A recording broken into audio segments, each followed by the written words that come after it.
Are you ready for the quote of the day? Here it is. Whatever we face, the good karma as well as the bad, the upwave and the downwave, is here only to make us a more experienced soul who will one day become a full co-worker with God.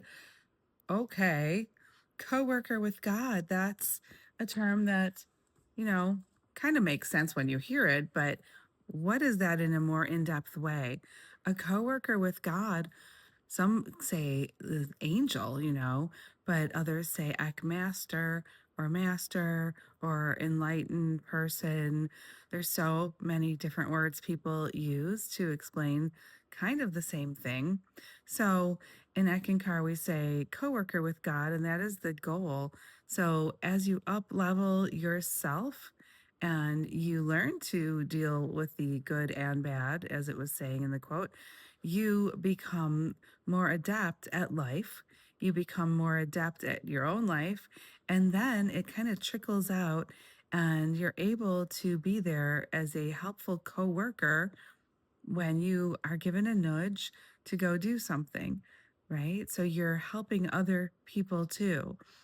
And that is the goal. And the beings of love, who are called masters, some hear of the words ascended masters, but I'm talking about Eckankar Ek masters.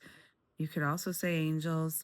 So the Ek masters, they basically are there to help others in whatever way is needed. And they just show up, trust me. I was walking down the streets of New York before I was even in Eckankar, and oh my goodness, if I could tell you guys, this was an incredible experience where I gave money to a homeless man and he threw it at me because it was just a lot of change and he didn't want the change. I guess he wanted something else.